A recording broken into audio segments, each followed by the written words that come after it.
Good evening, everyone. I want to welcome you all here to our Monday, November 7th Board of Commissioners meeting.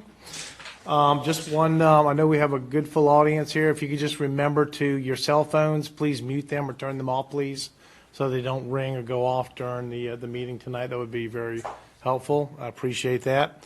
I'm going to go ahead and call this 6 o'clock meeting to order, and our first item is the invocation and the Pledge of Allegiance. And I'm going to ask our Vice Chair if he'd lead us in that this evening.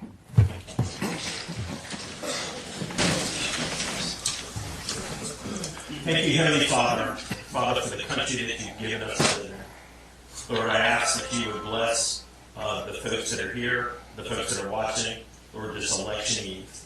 Lord, it is a sacred right which we have fought over and earned through the blood of the patriots before us.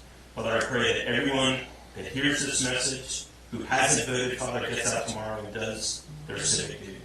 Lord, I pray that you would bless this evening, bless the issues before this board. Father, grant each and every one of us wisdom. Lord, I ask that you would protect everybody in this room, Lord, as they travel home following this meeting, Lord, that you would protect them, keep them safe, that they would arrive safely to their family and friends. Lord, we ask this in Jesus' name. Amen. Amen.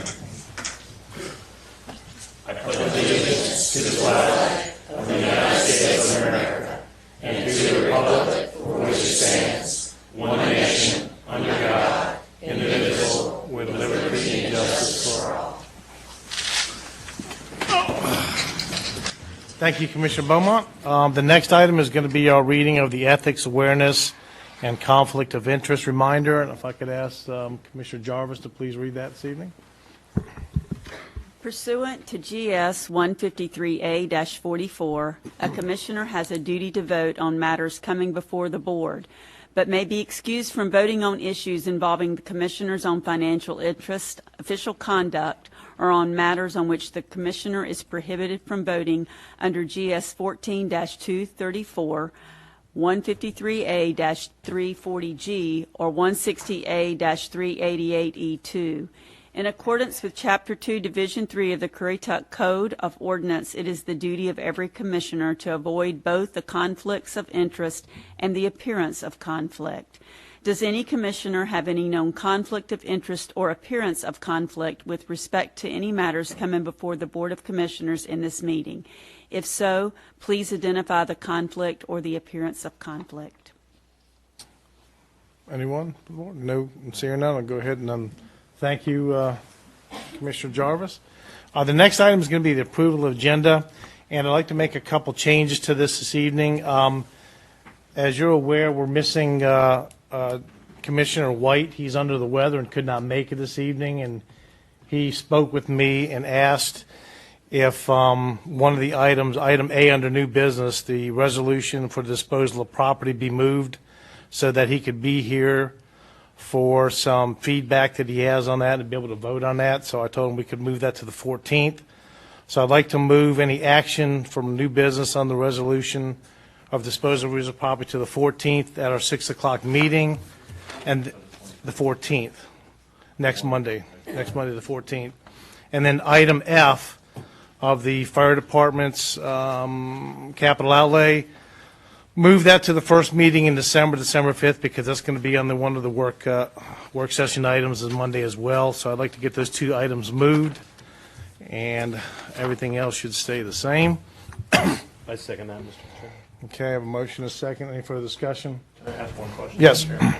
The meeting on the 14th, I know we're having a meeting in reference to the sewer and everything. Yes. That's a 5 o'clock meeting. This is going to be a meeting at 6. No, we're gonna start our meeting at 6 o'clock. Yeah, the meeting's gonna start at 6 o'clock on Monday to move it so we can make sure all the commissioners have time to be there on the 14th. So that'll be announced, and we're gonna move these items to that meeting, which I believe it'll be posted and announced. Any other discussion? All in favor? Aye. All opposed? Okay, motion passes. Okay, the next item is the public comment portion of it. This is a time for citizens to come before the board and say whatever's on your mind, speak about any topic that you would like. The board will sit here and listen and take notes for your comments. It's not an interaction. It's just your time to come up here before us. You'll have 3 minutes is what we allow. When you start, you'll see the green light start up there. And when you're getting near 30 seconds remaining, you'll see a yellow light go off. And then when your time's up, you'll see the red light. If you could just wrap up your thoughts, finish up your statement, just so we can move on to everyone else in here. And I'm going to go down the list. I'm going to try to, if I get the names wrong, I apologize. I'm going to do the best I can. And please state your name and address for the record. And I'm going to start with, is it Kim Twine?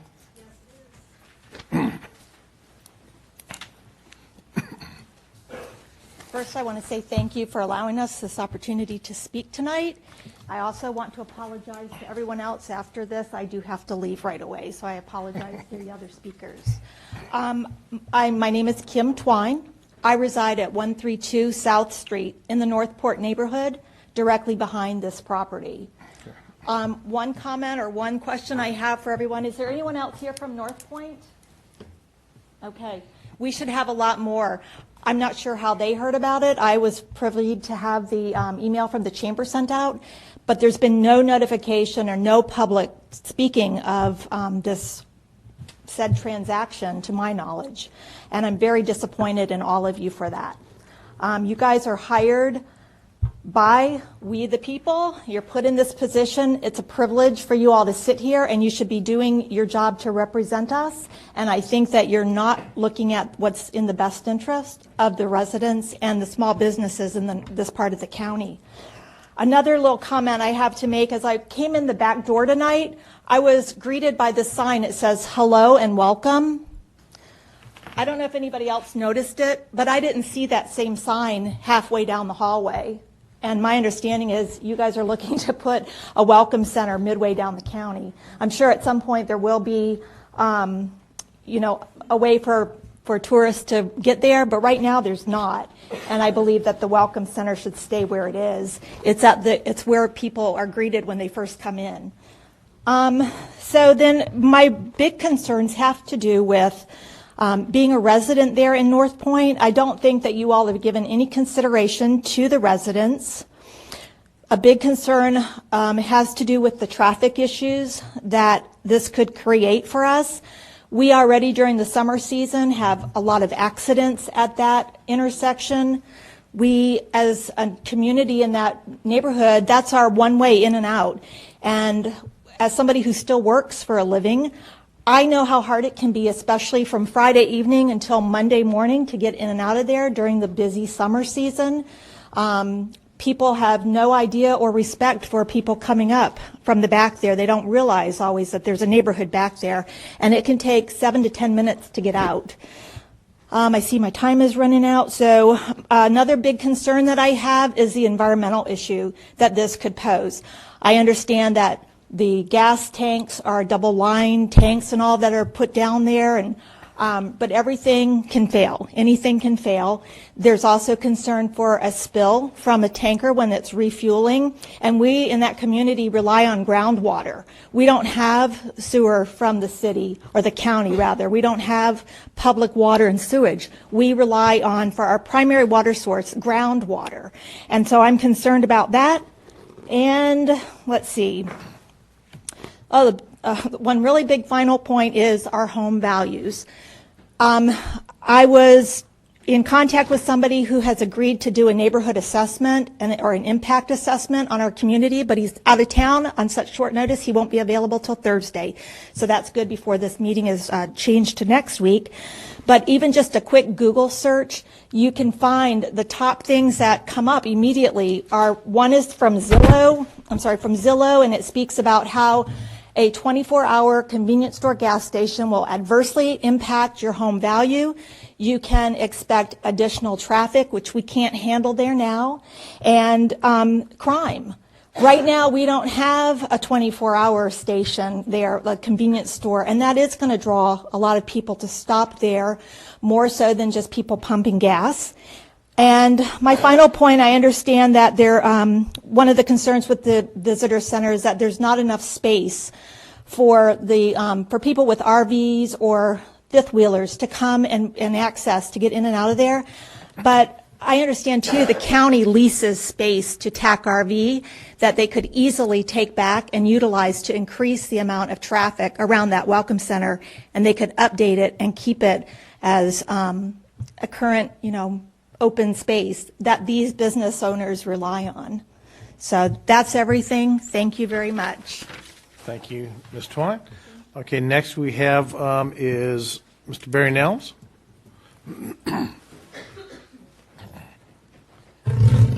Thank you, Mr. Chairman, Board.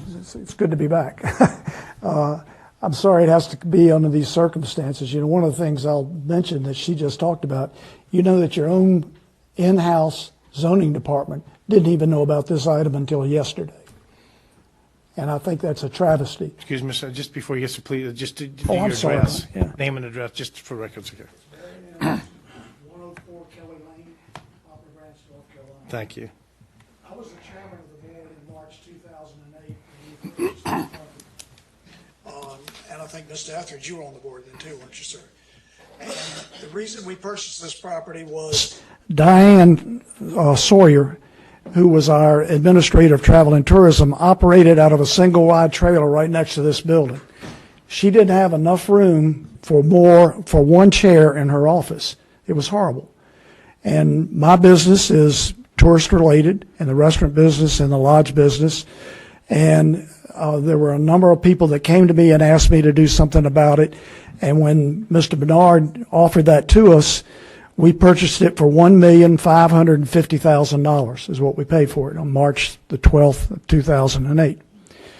That was a tremendous deal. If I remember right, we paid about $500,000 to $700,000 less than Mr. Bernard had put into that property. Plus, the property had proper lighting.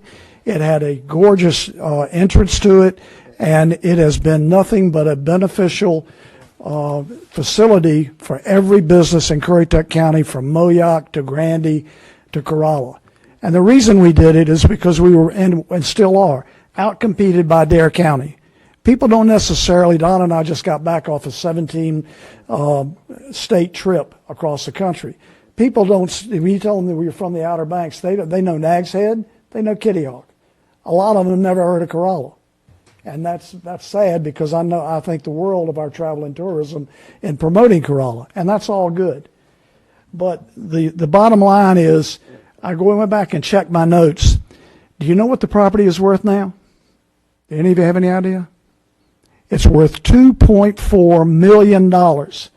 That's how much money we, the citizens of Currituck County, have invested in this property. In 2009, when I was still on the board, we invested $247,000 on the septic system. And there's a whole list of them I could give you. We invested $18,000 just for the electrical work to put into a lift station for the septic system.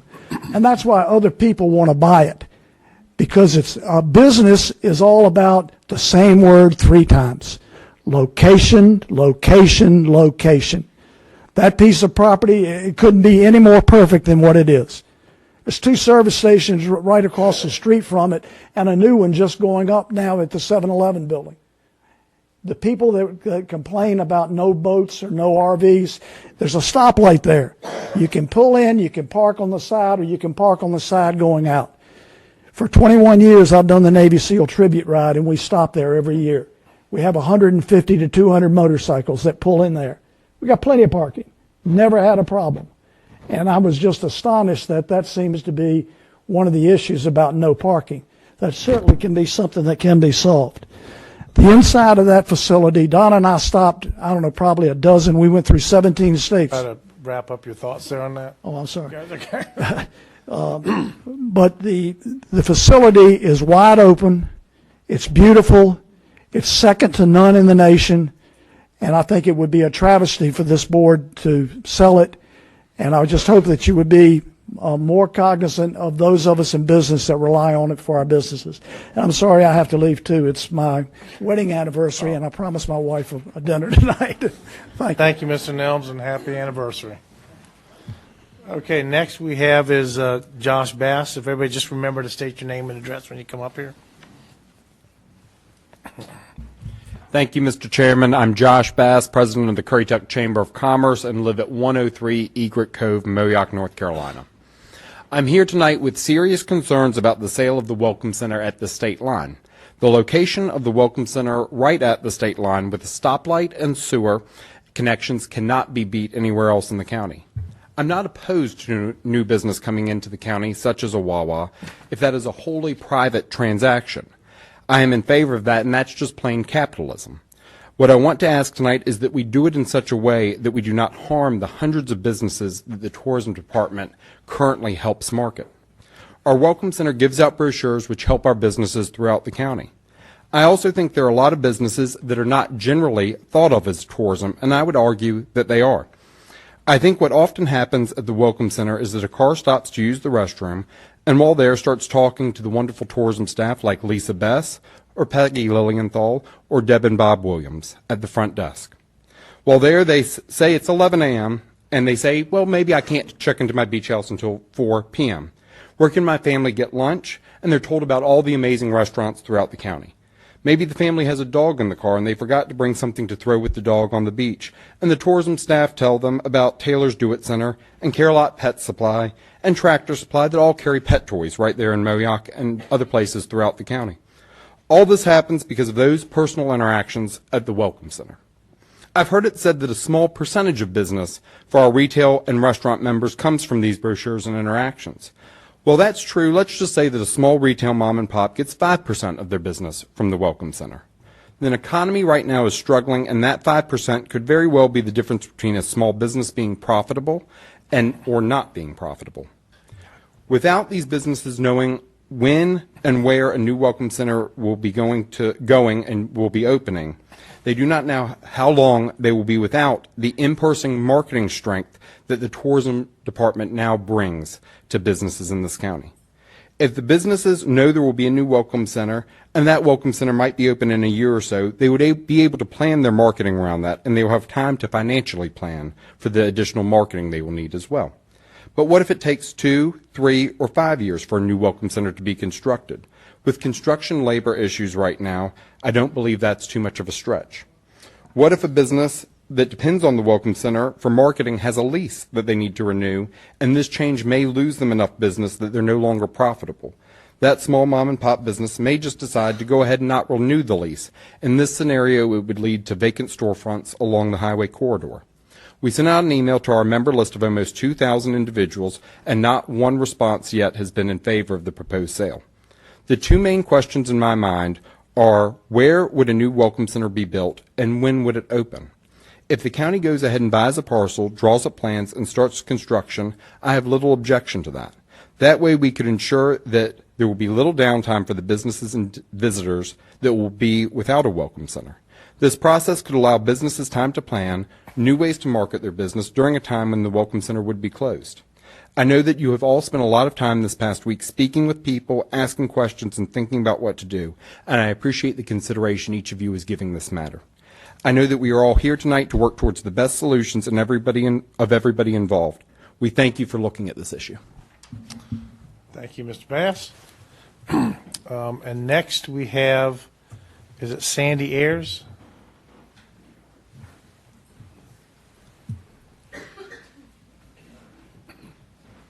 Hello, I'm Sandy Ayers. I live at 110 Meadow Blue Chip Drive in Moyock. Thank you for giving me an opportunity to speak today. I am a Currituck County Chamber Board member as well as a small business owner here in Currituck County. The Welcome Center has been a place for those traveling through our beautiful county to take a much-needed break from the car, get some information on our amazing retailers, thrift stores, coffee shops, restaurants, and other unique small businesses, and most importantly, to let travelers know the rich history of Currituck County, that we're more than just a gateway to the Outer Banks, that we have a lot to offer. It has also served as a meeting place for the Wounded Warriors, escorts, toy drives, school supply pickup location, and other community-driven activities. The Welcome Center should absolutely be located where it is now, at the state line, to do what it clearly states in its name to do, to welcome travelers into our state and county, and encourage them to shop into at least one of our various small businesses as they continue through. If the center is moved to the middle of the county, there are many businesses that will be impacted. Will inbound travelers reverse course to visit Past the Salt, Sweet Pea Designs, LJ Beaners, Moyac Pizza Kitchen, Southland, etc., or the many other businesses that rely heavily on those tourism dollars, and I don't think they would. Yes, Currituck is growing, and I know that the larger chains are going to move in. They already have. They have every right to do so. However, should our local government contribute to the obstacles already faced by our local small business owners, businesses that have provided jobs and put their literal blood, sweat, and tears into their businesses and their community? Will Wawa support our local athletic teams? Will they allow use of their property for community events or fundraisers? Will they sponsor ads in our local school yearbooks? Our local small businesses already do that. Other than money, I can think of no other reason this would even be considered. Why wasn't the building put up for sale to allow for fair, free enterprise? Is there a location already in the works for the new Welcome Center? Have traffic studies been done? Will our already severely lacking sewer system accommodate yet another convenience store? Have the commissioners developed a plan of action to alleviate the impact this will have on small businesses in our county? Will this sale impact me and my business as it will others? No. But I'm here to support my fellow business owners that may be impacted beyond repair should this sale take place. Economic and development has already been eliminated, and now this. It's time for our local government to prove that they do in fact support small business. Please have a solid plan in place to ensure that whatever is decided does not negatively affect our small businesses. Thank you. Thank you, Ms. Ayers.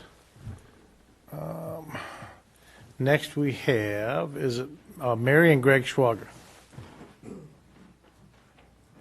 That's a misprint. Oh, okay. No, it's okay. Okay, next we have Patrick Carlin. Is that correct?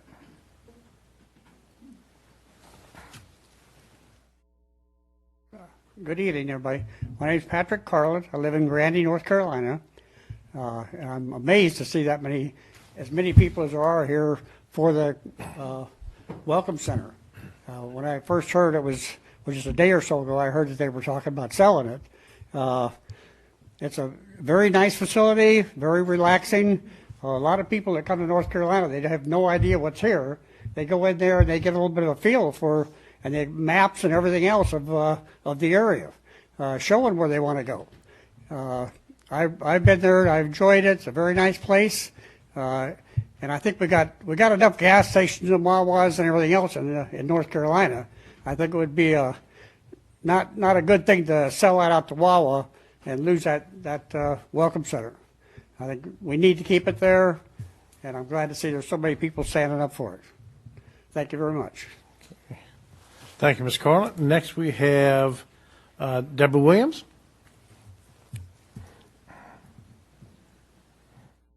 Good evening. Thank you for the opportunity to speak tonight. I have been privileged to work at the Moyac Welcome Center. Could you name and address just for the website? Deborah It's Williams, okay. 101 Sound Shore Drive, Currituck. Thank you. I have been privileged to work part-time at this center since it opened over 13 years ago. I love promoting Currituck County. I have lived here my entire life, and it's a dream job for me and my coworkers. My heart is totally in this job, which is probably why last Tuesday, when I got the call from my tourism director about what was happening, I cried the rest of the day. It was just shocking news to me. I cannot tell you how many visitors come into this center and say, this is the best welcome center I've ever been in, and I've traveled throughout the country. Contrary to comments made in the Daily Advance recently, we have covered picnic tables that many people come and enjoy. We get to pick up the trash from all those people, so we know they're being used. We have more than one dog walk area, and the part-time staff I have talked with do not recall ever being told by anyone driving a huge coach, pulling a vehicle, or pulling a large fifth wheel that they had any problems getting in there. And like I said, I've been there over 13 years. I've talked to my coworkers, and no one's ever come in and told us that. So I don't know where that came from, but anyway. There are no statistics showing how much Currituck businesses have profited by the Moyock Welcome Center for the past 13 years. We have wall after wall after wall of brochures telling people about places they can eat, they can shop, they can stay. We have staff that are more than willing to share information, answer questions. Yes, many people do stop by. We do have clean restrooms, and we have free coffee. These are the same people that pick up brochures. These are the same people we get to share about our county, where they can grab a bite to eat, where they can buy different things. In fact, I had today, a guy was asking me, where can I buy a mask for my eyes to block out the light? And I really could not give an answer for that one. I said, you might have to use a towel. But anyway, yes, many of our visitors are vacationing in Dare County. But when they come in and say, I'm going to Dare County for a week, I'm going to Nag's Head. Everybody thinks everything at the beach is Nag's Head. We get to say, hey, why don't you do a day trip up to Corolla? Corolla, I never heard of that place. I said, well, let me tell you about it. And we get to tell them about the beautiful Heritage Park. We get to tell them about the horse tours that they can do if they don't have four-wheel drive or if they don't want to take a chance of getting stuck in the sand. Finally, I've heard, like everyone else, that an offer has been made that cannot be turned down. The closing of this location will hurt so many businesses from the border to Point Harbor. I hope that you will give this serious consideration. Once this property is sold, Currituck County can never, ever get it back. Thank you, Ms. Williams.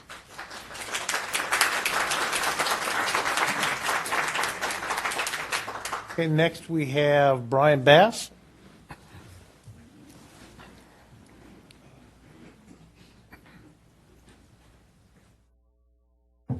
First time I've been on this side, it's a little different now. Brian Jeff, Bass, 196 Mariners Way, Moyock. I have been working in the Welcome Center now for almost 5 years, and I'm going to pretty much echo what everybody else has said. You know, I'm not going to beat a dead horse to death. What I'm seeing, though, is we are just coming out of COVID, and there has been major changes on the mainland businesses. We're seeing expansions at Morris Farm Market. You're getting a lot of music, a lot of things like that. There's a lot of nightlife there. Frog Island has gotten very large. That place is always busy. You've also got the areas, the place that used to be Ralph's that is being changed now. There's a lot of flotillas that are going there. We're having a major shift in commerce on the mainland. And I think in the long run, it's better to look at that as something that's potential that's going to broaden our tax base. We're not going to have all our eggs in one basket at the beach. We can still market the beach, but I think the Welcome Center does a very good job with marketing the mainland businesses. And I think that's something that we need to be aware of and really not be short-sighted, but look at the long run. With this county. We have beautiful property down county. There's water on both sides. Some of the best land we have is down in the county on the lower end. And I think as far as long-term risk, if there's ever a hurricane or anything, I think marketing and expanding the commerce on the mainland is something we really need to look at. And this Welcome Center serves that purpose very well and will continue to do that. Thank you for your time, Mr. Chairman, and thank you for the board for listening. Thank you. Thank you, Mr. Bass. Next we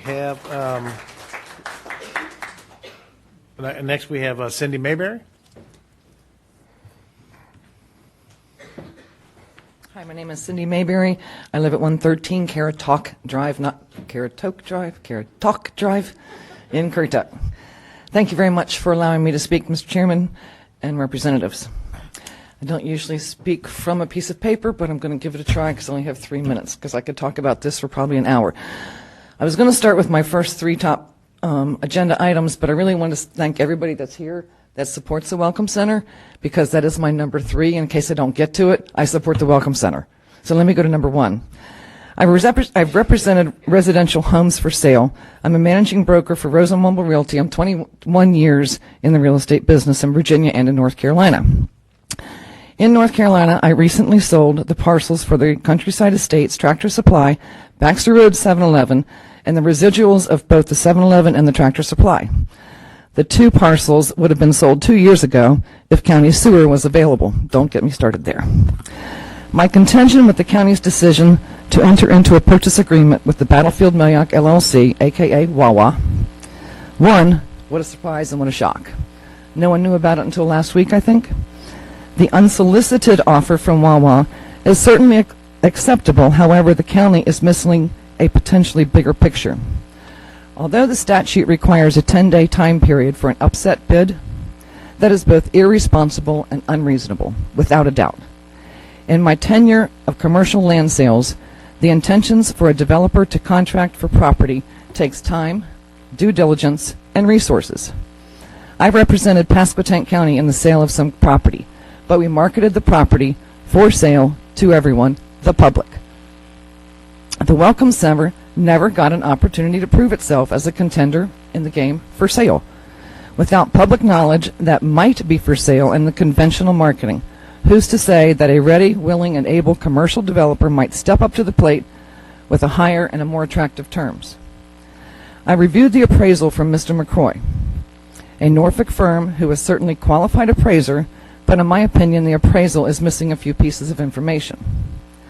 The Welcome Center is using, per his appraisal, 1.8 acres of property with an unused balance of 2.6 acres.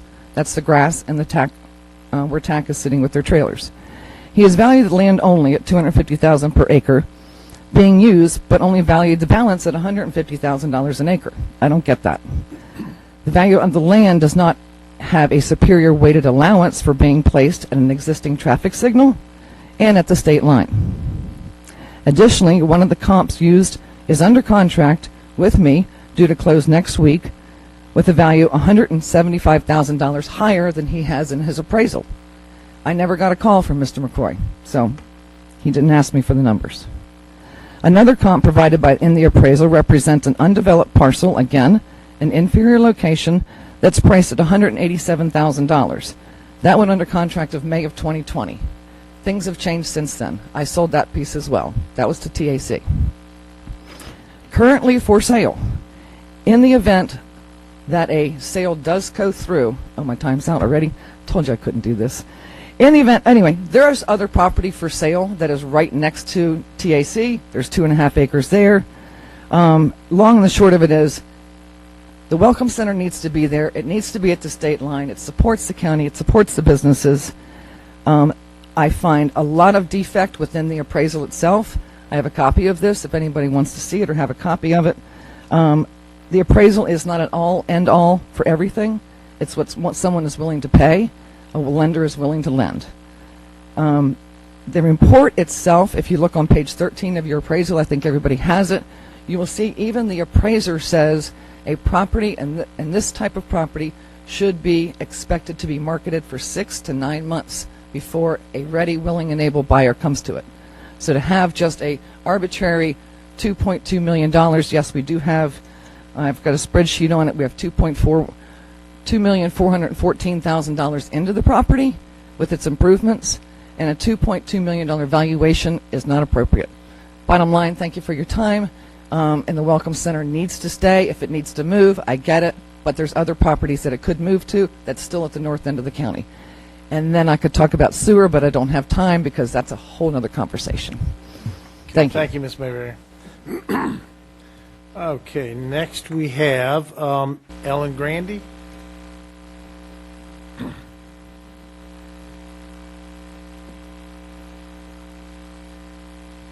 Good evening. Excuse me. I'm Ellen Grandy. I live at 196 Barco Road. I am a homeowner and a resident of Currituck for many years. I love our Welcome Center. I love the people who work there. We have some superb people that represent our county. So when I heard the news just a week ago, which again should never have been that way, I was really shocked. Why are they selling our Welcome Center? I'm a simple person. I go to work, I come home. So I just got thinking, what's going on? So I got looking around, and I was on the internet, and I found your Currituck County Travel and Tourism 2021-2022 Strategy and Marketing Plan. It's a 30-page report online that talks about all the wonderful things that our Travel and Tourism Department do for this county. On page, I want to say it's 27 or 28, I have a copy here. I don't know if there's any way I can put it up so everyone can see it. Probably not. Probably not? So, Okay. So we, On the top of this page, it talks about the number of visitors that comes to our Welcome Center. And in July to June, between 2017 and 2018, we had 67,092 people step in that building. In July of 2018 to 2019, we had 76,176 people walk into that building. Now, this is your report. And then it has a, in italics, between 2019, July of 2019, and June of 2021, we had 67,431 people walk into our Welcome Center. And this was during the pandemic when it was closed for a majority of the time. I also know during the pandemic, the Welcome Center did serve as a call center, I believe, to answer questions about COVID. It also says in your report how many visitors went to our Corolla Visitor Center. And there's a significant lower amount in our Corolla Center than our Welcome Center in Moyock. There's still a significant amount, but at least 20,000 each year less at Corolla than in Moyock. So I would say Moyock, the entrance to our state, the welcoming to our visitors is significant. This is a substantial amount of people that walk into these buildings that hear about our county and that are greeted by some wonderful people that represent this county, that are residents of this county, and that's very important. So this is your report that also says that when people spend money in our county, it equates to tax relief for our county residents. I'm all about that. I'm a homeowner. So also, I found online, way back in 1990, there was a land use plan created by your county commissioners and talked about how we were growing and how the corridor of 168 through this county was so important and how we had to do this growth smart and expand it responsibly. And in fact, the main goal here says encourage development patterns on a highway that will enhance economic development in the county and will be aesthetically pleasing and will provide for safe and efficient movement of traffic. Wawa. Ms. Grandy, just I know the light's been blinking at you up there. I'm so just sorry. to be respectful, just if you could, not to Okay. worry, but just if you could pull it together. So I am in support of the Welcome Center, but I also want you to know within a 2-mile range between the North Carolina-Virginia line and 2 miles south, there are already 20 gas pumps, not including, actually, I'm sorry, there's 30 gas pumps between 4 or 5 gas stations, and that's not including the new 7-Eleven that probably has 20 more gas pumps. Do we need to duplicate services and have 50 gas pumps in a 2-mile range? This was your report. You have millions of people. Please think about that are stopping in this Welcome Center. Thank you, Ms. Grandy.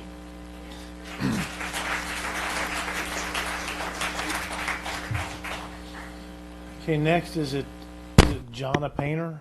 Yes. Okay.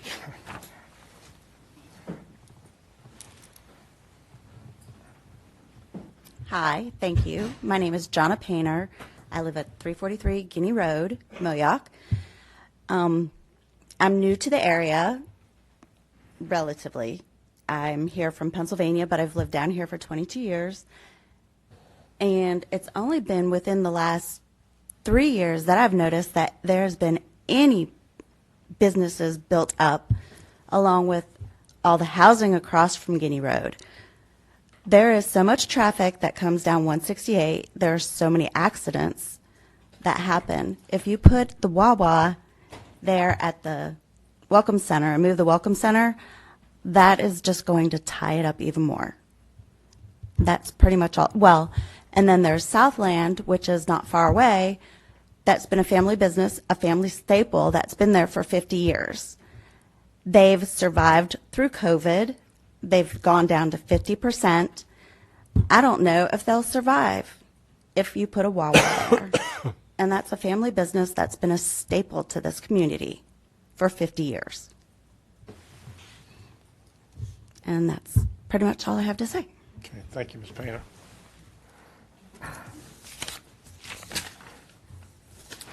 Okay, next we have, is it Diane Pike? Is that correct?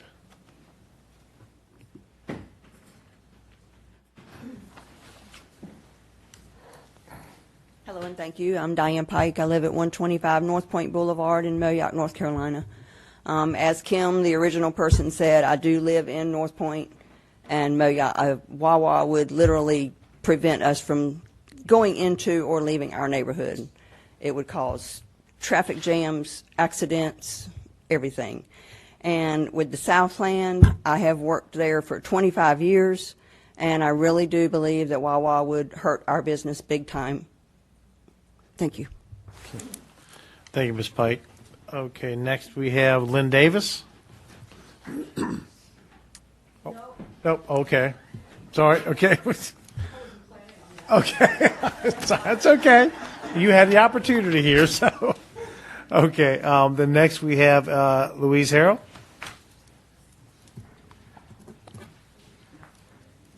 Good evening, Commissioners. My name is Louise Harrell. I live at 157 South Mills Road. I'm here because I'm the president of Southland. We are a small business in Currituck County that's been there for 50 years, like you just heard. We oppose the sale of our Welcome Center. Southland served as the Welcome Center decades before there was a Welcome Center. The reason for that is we were the first stop inside the state. That's where people want to stop, the first stop inside the state. We are on the northbound side of 168. We sat on 3.7 acres with no stoplight. We have a 50-mile-per-hour speed limit in front of our store. We have traffic issues every day, creating challenges for our business. But yet, through all this time, we have managed to employ 100 persons, most of them Currituck residents, and operate and contribute tax revenues to the county and state. We collected them from out-of-state customers who do not require any government expenditures inside the state. Southland shared in the cost of building the sewer treatment that was built 10 years ago. Our Welcome Center is perfectly located on the 4.4 acres. They have another acre more than we do. It's a very nice structure. They may require some updating, but we need it there. Please do not sell us out. I have with me an appraisal that I had done in 2005 on 3.7 acres of Southland. At that time, we were considering some changes. Southland property and buildings is owned by one entity. Southland business is owned by another one. In 2005, our property was worth $2 million. I think you're selling the Welcome Center and selling it cheap. I think you should look at this appraisal. Thank you. Thank you, Ms. Harrell. That's all I had signed up in the public comment. Is there anyone who may have shown up late or didn't get a chance to sign that would like to speak on this? If you do, just come forward. We'll get your name and address. Okay, seeing none, I'm going to go ahead and close the public comment, and I'd just like to make a couple comments if I could. It's nice to see this many people turn out. I mean, I think the board does appreciate this. This board was not making any intention to sell it. The offer came to the board, so we entertained an offer. And with that entertainment, this board was going to weigh, what's the benefits, what's the not good benefits, getting input from the citizens. I mean, this is good information. This is going to give Commissioner White an opportunity to listen to this before we meet again on Monday, which I'm sure a lot of this information is going to be important for him to hear as well. And again, I think this board appreciates all the feedback and the comments we've heard from the citizens and long-term business owners here. Again, this board is just weighing, is there something that we could do better for the businesses and tourism, or if everybody's happy with status quo. But this information does provide a lot for us to discuss and think about before we meet on next Monday at 6 o'clock. And I just want to again thank you all for the feedback, the emails and phone calls. Yes, that's what you elect us for, to take your information and listen to you before we make decisions. So again, thanks everyone. We are, like I said, we are going to put this off till next Monday to give Bob, Commissioner White, the opportunity to hear this feedback, and so we can collectively meet as a board. Yeah. Mr. Chairman, I would like to say, Ms. Williams, who spoke, when I was a patrol sergeant at the sheriff's office, it's a clean restroom. Not that Southland's not, because I support Louise's business, and she knows that. But like I said, many times when I go in there, and I will say this, and I've told this to Tamron, the Bulls and Barbecue was sold out in minutes. I mean, like I said, the staff in there, and it's all pretty much old retired teachers. Not saying old, but they were. Man, you just. I didn't mean to say. I had Bob Williams in high school, so don't say that. Bob Williams, he was my baseball coach, and Bob used to make me run laps, but I still support Bob. Yeah. But no, the staff does do a really good job, and like us other commissioners as well as maybe the county manager, you'd be amazed. The numbers did not surprise me that Ms. Grandy quoted, because it's crazy that the people walk in there and they come in there, and every staffer, I will say that, Ms. Lilienthal won. Mr. Schwarger, I've never seen Mr. Schwarger have such positive conversations. He was a principal. He would yell at people. But, they really do a good job as far as promoting the county. And that's one thing that I can attest, that she's 2,000% spot on, because, they walk in there and they're going to Hatteras. They're going to Rodanthe. They're going wherever. And they, hey, stop here. Hey, stop there. They do. I will say that Tamron's staff is spot on pushing this county. And I don't think there's ever been a question about the staff and how it operates. Again, it was just all, is this something that would benefit? And that's some conversations we'll have now and with this feedback before we decide on it on Monday. So, like I said, public comment is closed. Somebody's waving their hand. Oh. I have a question, Mike. Well, would you like to speak at public comment so we can sign you up? Well, Come up and ask. You got to come up. come up, state your name and address, and we'll put you on the record. Okay. Well, just so it's noted on the record, and Just a question. that's okay. Well, that way Bob can hear it too, so it's all recorded. Okay, my name is Susan Zimmerman. I live at 111 Covey Lane, Moyac, North Carolina. There's so many properties on the corridor, right close to where they want to buy land. Can't you suggest an alternate property along that corridor for them to buy? I mean, you've got property next to the border station. You've got property across the street from the border station that's for sale. And if I'm not mistaken, isn't the border station for sale? There's property in front of the railroad tracks for sale, where Currituck House is. You've got property all along that corridor there that's for sale. I mean, does it have to be that particular spot? I mean... And that's some good feedback for I us to mean- discuss when we have our meeting on. I mean, Monday, that's yeah. just floating through my head. There's so much property right along there. I mean, isn't there Okay. property right next to Tractor Supply that's also for sale? There's so much property right there. Why does it have to be that particular spot? So to answer your question, right, they brought a bid or a proposal to the county, and all we're doing is, for the Giving it to process, us. considering the offer that's before Listening. them. A low bulb. Okay. Okay, that's. Okay. Okay. Exactly. I understood that. I got that right off the. All right. But I mean, well, thank there's. you. Well, thank you, Miss Jimmy. Yeah, no, I took notes of that down there too, so we can make sure all that's, and like I said, it'll be recorded. Thank you, so when Michael. this is just- Thank you, Thank you Michael. very much. Okay. That's fine. Okay, public comment is closed. I am going to take a 5-minute recess before we move into the next items.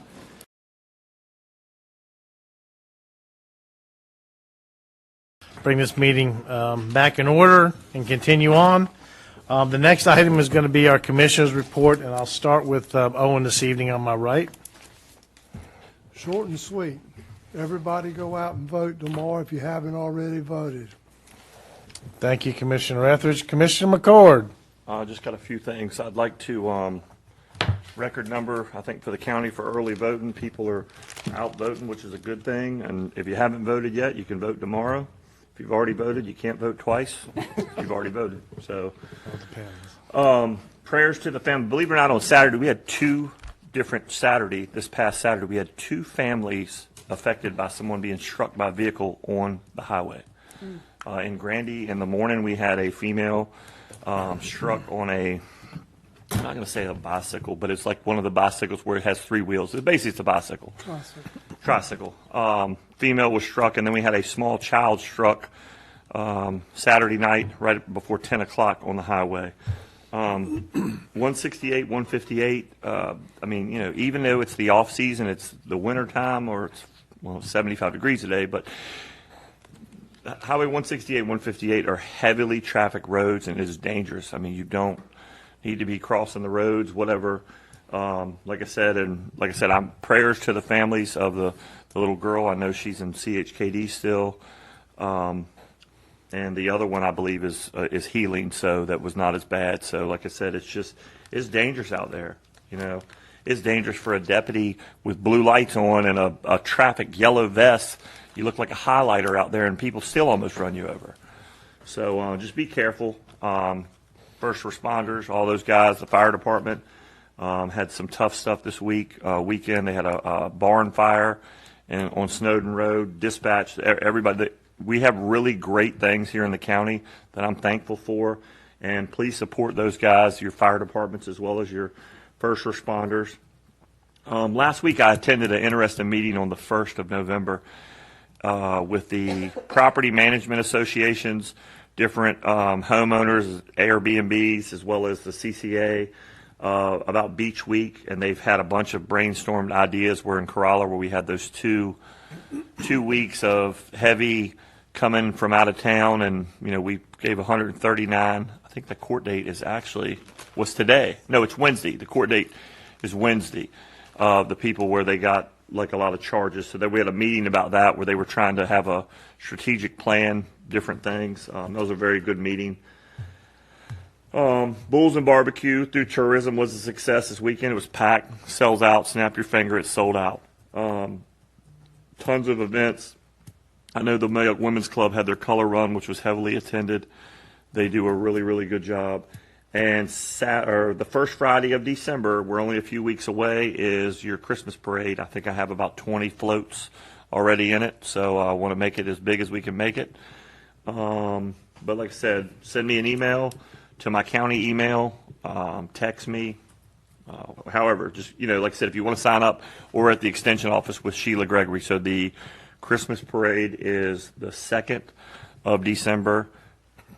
So we're just a few weeks out, and probably cut off sign-ups maybe like the couple days before, like I said. So just if you want to, whatever it is, feel free to call, email, sign up for the Christmas parade. And I think that's it for me. Okay. Thank you. Thank you, Commissioner McCord. And Commissioner Beaumont. Thank you, Mr. Chairman. The early voting statistics as it closed on Saturday was 3,848 attended early voting. From what I've been told, that is a early voting record. That's both a combination of the basically the passion that people have and letting their voices be heard. Despite that early voting turnout, I would highly encourage everybody to go out and vote. Again, if you want your voice to be heard, it's not going to happen unless you go out and you circle. Actually, you fill in the circles on your ballot. I attended Bowls and Barbecue. 22 teams came into competition this year. The furthest I saw was a crew from, and Commissioner Jarvis, I saw her, I think I did, whatever. Celine and I were there early, but I had to leave and get back to work. So 22 teams. The furthest away was West Virginia. A lot of teams out of Maryland, a lot of teams from Northern Virginia, and then Norfolk and Virginia Beach. So that it was a really nice turnout, and it was a lot of fun to be there. I was at the fire off of Snowden Road, and my heart and prayers go out to the folks that lost their barn. That was a tragedy. A couple things that were kind of interesting and worked out well was the tanker task force. The structure was significantly off the main road, and that tanker task force did absolutely its job. So they never ran out of water. They always had ample water available to fight the fire, and it was good to see. Yes, sir. They sure did. So that's all I have this evening, Mr. Chairman. Okay, thank you, Commissioner Beaumont. This evening, I'll just reiterate what people are saying. Please exercise your right to vote. I believe the polls open up at 6:30 tomorrow morning. And one note, I noticed this in the primary that, of course, Moyac has been split up now. And if you live on the easiest way to know is if you live on the west side of 158, it's, 168, I'm thinking Lower County. 168, you go to the Moyac Middle School. And if you live on the east side of 168, you're at the Moyac Elementary School. So a lot of people got turned around. They were frustrated. So if you listen to this or spread the word out to, there are two places in that area. And lastly, Saturday I attended the 40th reunion of our high school class of 1982, and it was just amazing the conversations we had about our county and the school systems and the schools and teachers and what has changed over the years. It was good to see a lot of individuals from 82 and a lot of band members were there, so that was good. So are y'all getting the band back together? We talked about it. So, but anyways, it was a good time. So anyone out there who was at that, it was a good time. So, and just remember your fire departments; they really need your support these days. So that's all I have for this evening, Commissioner Etheridge. Thank you, Mr. Chairman. I'd like to apologize for not attending the last meeting, but when you enjoy sunbathing in your youth, you have to pay for it in your old age, and I had to have some cancers removed off my face, so I wasn't in any condition to be here last meeting. Our commissioners' report are to inform the public of advisory board meetings that we attend or countywide activities for our public. I serve on the ABC board, and last week I attended our meeting, and one topic that I'm sure everyone on the Outer Banks would like an update on is the new ABC store in Corolla. So I have asked the county manager when he gives his report if he'll give an update on that. The Social Service Department is in full swing with their Operation Santa campaign for Christmas. They're accepting applications until this Thursday, December the 10th. If you wish to apply for assistance, the forms are available in the DSS office. If you'd like to make a contribution and support Operation Santa, they're accepting monetary donations, and they greatly appreciate anybody's donation. If you have any questions concerning Operation Santa, you can call their office at 232-3083. Also, please remember it's Veterans Day on Friday. I want to thank all the men and women who have served or who are still serving our country. So many times we forget to thank the people who give us the freedom to vote.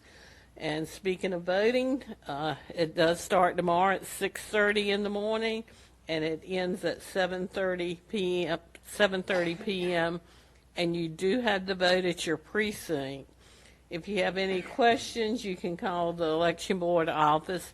Someone will be in the office the entire time that the polls are open, and their number is 232-2525.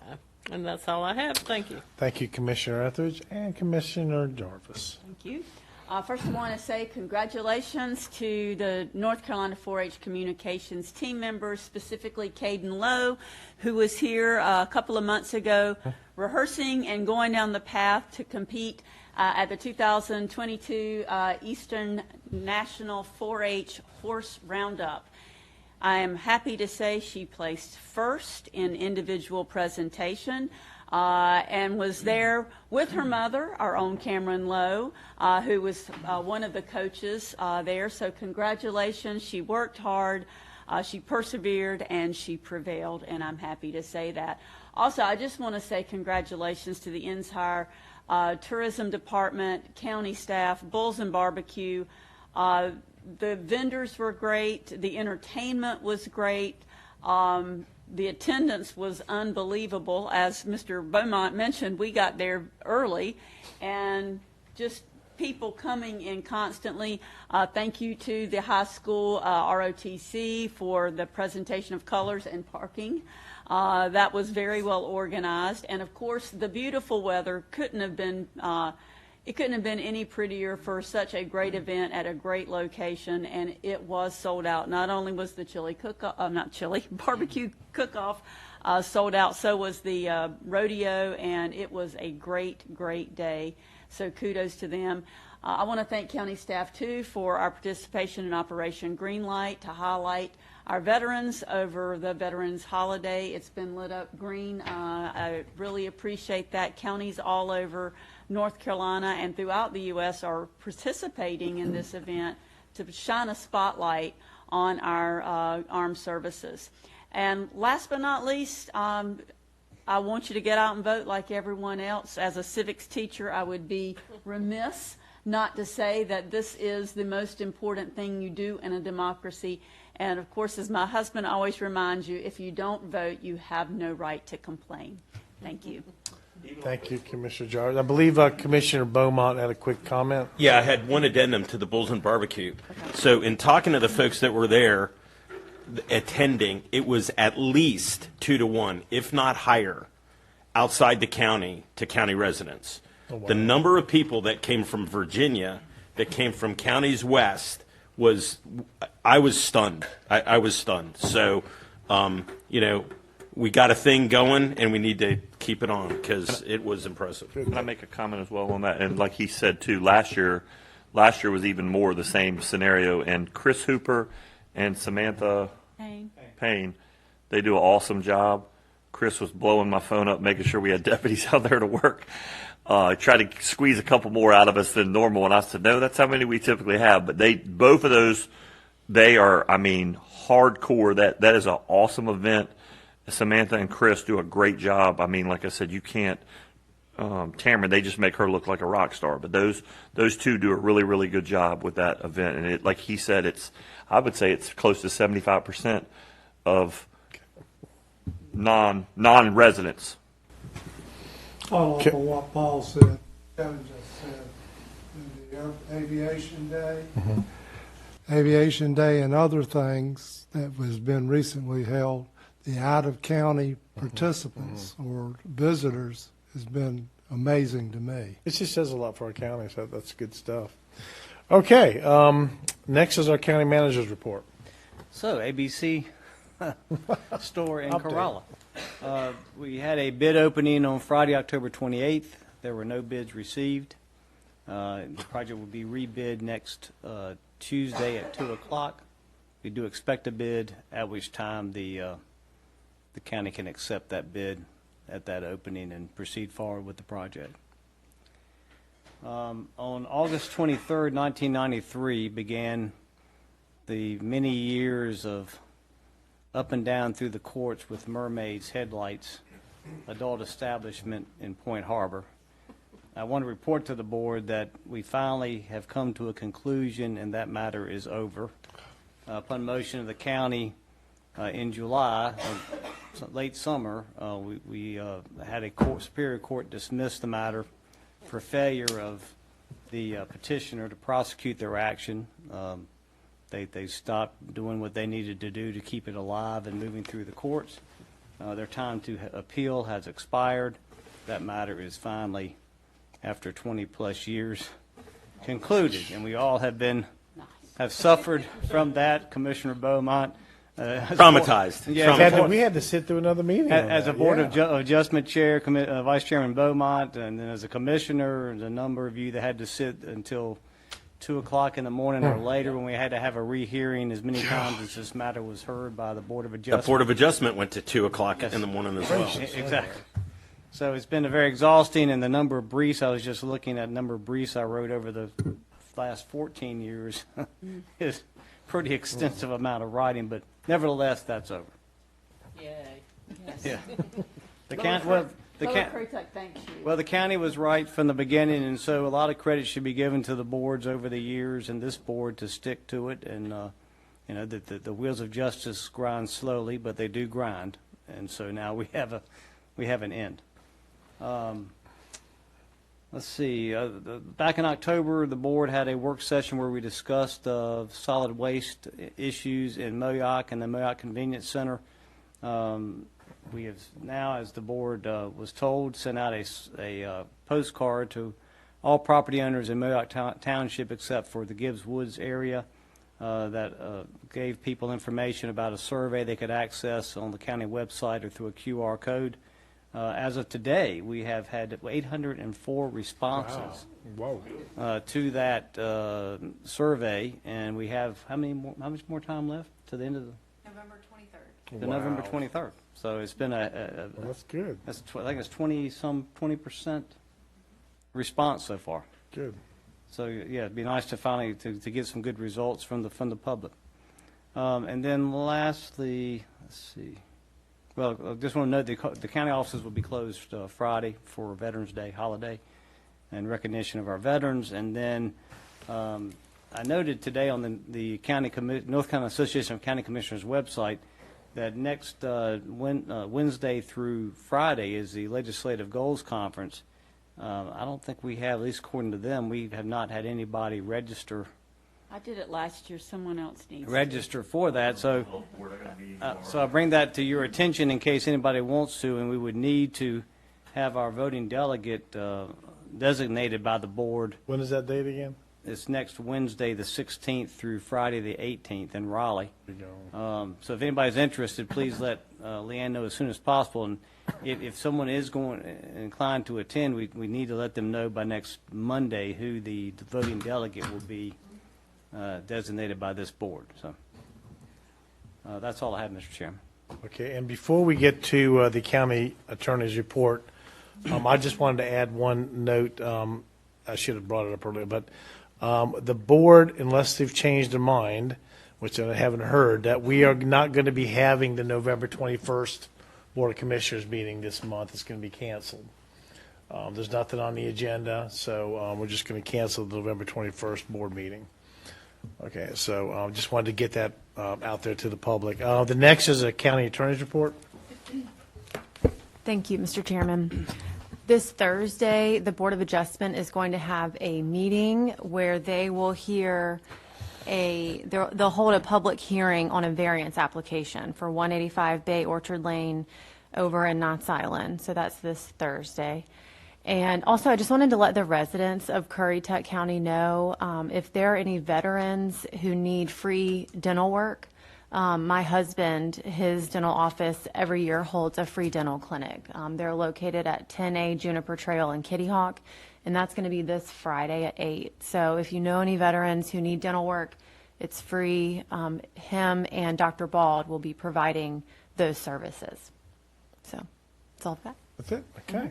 All right. Thank you very much. All right. Our next item is going to be new business. The first item is going to be the ordinance of Currituck County Board of Commissioners amending Chapter 9, Article 1 of the Currituck County Code of Ordinance by adding Section 9 to 11, prohibiting the burning of materials on construction sites located at the beach. I believe our county attorney has that. Yes, thank you. This is the ordinance that was presented to you all last meeting and pursuant to Senate Bill 300. It has to be read at least twice because it has a criminal penalty provision within the ordinance. This is adding a section within Chapter 9 that prohibits any burning of materials on construction sites. This only applies to locations at or near the Currituck beaches, north of the Currituck County-Dare County line, and south of the Virginia-North Carolina border. And it reads that the materials shall be removed off-site or chipped on-site, but not burned on the site. And so I would suggest you can adopt this ordinance tonight if you decide to do so, because this is the second reading. It was presented at the last meeting. Okay. Is there any questions from the board on this? Just make a motion to. Not? Then go ahead and. Make a motion to move to approve. Second. Have a motion and a second. Any further discussion? All in favor? Aye. All opposed? Motion passes. Thank you. All right, the next item is the ordinance of Currituck County Board of Commissioners amending Section 10-104 of the Currituck County Code of Ordinance prohibiting all beach fires. I believe attorney has this as well. Yes, thank you. Again, this is an ordinance that was presented at the last meeting, and so it can be adopted tonight if you so choose. This ordinance prohibits all fires on the beach, open fires. However, it does not apply to fire fueled by propane. And after speaking with the county manager, we thought that we could also, if you so choose, we could add some language or other bottled gas, because I believe there's some fire that can be fueled by gas other than propane. That wouldn't be an open fire, which this is prohibiting. So I would suggest adding that language, so where it says this prohibition does not apply to fire fueled by propane. That's how it's stated in your agenda packet, but you could add or other bottled gas if you choose. That's what I would suggest. Screw-in container or something like that. Yes. That has gas in it. And the other thing is too, like, I was surprised after the meeting, we had some calls, I guess, where they had called like some of the Corolla officers. You can have a charcoal fire on your, just because you're staying at the beach, you can still have a charcoal grill on your home property. It's just on the beach. Yes. Yes. I just wanted people to, because you're staying at the beach, you know, we got that question. Okay, any further discussions for the attorney? If not, we can take action on this tonight. We have a motion. A motion second. Any further discussion? All in favor? Aye. All opposed? Motion passes. The next item is ordinance of Currituck County Board of Commissioners amending Chapter 3, Section 3-1C, 3-2, 3-21A, 3-63, 3-64, 3-67, 3-71B, 3-72A, 3-73, 3-78, 3-79B through D, 3-84, 3-87, 3-201C, 3-234, and 2-325 of the Currituck County Code of Ordinance, Animal Services and Control. I believe our county attorney has this one as well. Yes, thank you. Just a reminder, that last section should read actually 3-235. I think that's what it states. Okay. So just to let you know, this is all in Chapter 3. Okay. This is the second reading of this as well, so it can be adopted tonight. This is a lengthy amendment, and what precipitated this was there were some issues that came to light, that some procedures that were being followed and that may not be constitutional. So I went into this chapter and just cleaned up a few things, mainly if there's an issue with an animal that is being abused or neglected, inhumane conditions or anything of that nature. You would go, Animal Services and Control would go through the proper court procedure, get a proper court order, instead of seizing the animal and no notice provided and things of that nature. So that was the primary purpose, and that change is in here, in addition to some other changes. For example, the county controls animal services and control now as opposed to the sheriff's office. So there's some wording in there that has replaced sheriff's office with county and things like that. And I took out the requirement that cats have to wear a collar with their rabies tag. But do they have to wear a leash? No, they do No, I'm not. just kidding. No. Couldn't resist that. Yeah, I got a I lot took of that phone calls on out just that, too. given the feedback that was received at the last meeting. However, the owner does need to provide proof of vaccination if requested by Animal Services and Control. So this is really lengthy. I am here to answer any questions that you may have. I know it's a lot. Ms. Morgan, and all this stuff, I know you had met with Gina and everything, and they're good with all the changes to my knowledge, correct? Yes, so I had suggestions already, and then I met with them and got their take on it, and some things we just couldn't do. But yes, Okay. and I've presented what I have here, and they think it's great. And so, yes. And then once this is adopted or another version, of course, I will go over there and train, do what I need to do, probably help them with their policies and procedures as well, just a few things. This will go, if we adopt this tonight, this goes into effect Immediately. tomorrow morning? Yeah. It does. Okay. Yes, it does. Which, I mean, they're aware of it. That's, Okay. I move for approval. I'll second. A motion is second. Any further discussion? I wanted to ask Yeah. about, on page 19, when it's talking about reclaiming of animals, adoption fee. Yes. Okay. So $100. it's up to, it doesn't have to be the $100 for a cat or $200 for a Correct. cat. Correct. I think I saw it further back where fees are set. That it's, This should, not to exceed, right? Yeah, there it is. Yes, it's up to. I can't get to it, but yes, you are correct. The shelter shall not exceed $100 or $200 for a dog, yeah. Yes, correct. Got it. Yep. Okay, any other further questions? If not, I'll make a motion for approval. We already- I'm sorry. Commissioner Jarvis? Long night. Yes, you did. This is questions. My apologies. Any further questions? Okay, hearing none, all in favor? Aye. Aye, all opposed? Motion carries. I apologize, Ms. That's no- Ethridge. Yeah, it's been, it's, okay. All right, and the next item is item ordinance of Currituck County Board of Commissioners amending Article 4, Chapter 12 of the Currituck County Code of Ordinances regarding parking upon the road or shoulder of Stillwater Court, Lost Lake Lane, Barefoot Path Villages on Ocean Hill, Corolla. The county attorney on this one? Yes. Is that correct? Okay. Yes.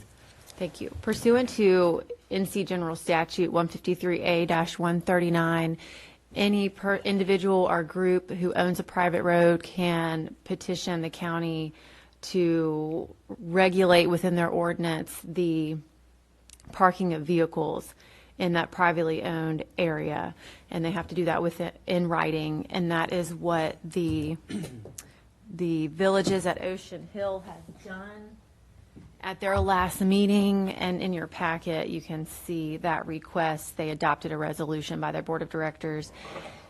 Within Chapter 12 of our ordinance, you'll see there's multiple roads that we regulate the parking for, and these three, Stillwater Court, Lost Lake Lane, and Barefoot Path, are not within that list. So they're requesting you to approve that be added to that list so the county can prohibit parking and things of that nature More tickets. on those roads.